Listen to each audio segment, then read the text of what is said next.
Title: Jury finds Trump friend Thomas Barrack not guilty on all counts in foreign lobbying trial. Content: A New York jury Friday found Trump confidant and billionaire Thomas Barrack not guilty of all charges in his trial on federal foreign lobbying allegations. Barrack, a 75-year-old investor who was an advisor to former President Donald Trump and chair of his inaugural committee, was accused of using his connections to Trump's administration to try to sway U.S. foreign policy for a client, the United Arab Emirates. Outside the Brooklyn federal courthouse, Barrack lauded the jury and invoked Lady Justice. "The system is amazing. People are amazing. I have no hostility, I'm just proud to be an American," Barrack said, adding later that he is done with politics. "Let's stop fighting with each other. Let's stop all the politicalization of everything, whoever the president is," Barrack said to reporters before teens playing music on handheld speakers walked by. Barrack stopped talking briefly, put his hands in the air, and danced. Some teens with handheld speakers walked by the courthouse. Barrack danced. pic.twitter.com/me5bwyxkxj Graham Cates, @GrahamCates, November 4, 2022. Prosecutors portrayed Barrack as a businessman campaigning for cash, out to use his White House ties to add a lucrative client to his investment portfolio.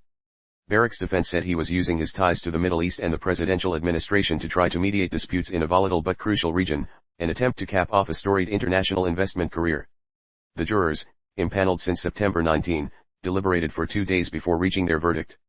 Barrack pleaded not guilty to charges of acting as an unregistered foreign agent for the UAE, obstruction of justice and making false statements to the FBI.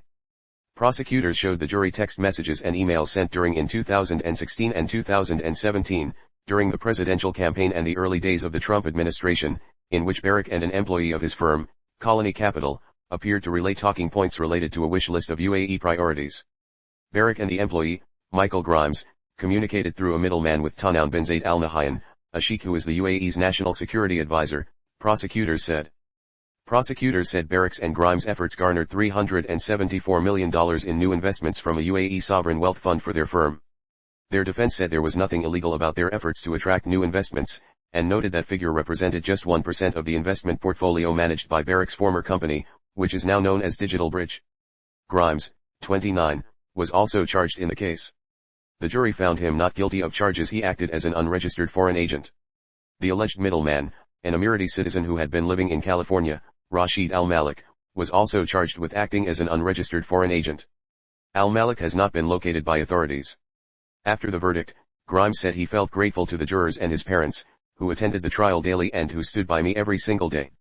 "I'm grateful to live in the United States, to have the opportunity to stand before a judge who's fair and impartial, and a jury of my peers, who reached the conclusion of what it should be. And that is the truth," Grimes said. Asked what's next, he said, "Offense," without elaborating. Outside the courtroom, prosecutors walked by without comment. Barrack spent the final 6 days of the trial on the stand, testifying in his own defense. He described his communications with UAE officials about the Trump administration as puffery and attempts to mediate disputes. The jury also heard testimony from 2 Trump administration officials, former Treasury Secretary Stephen Mnuchin, called by Barrack's defense, and former Secretary of State Rex Tillerson, called by the government. This article is written by Graham Cates. Graham Cates is an investigative reporter covering criminal justice, privacy issues, information security for CBS News Digital. Contact Graham at cateskcbsnews.com or grahamcatesprotonmail.com.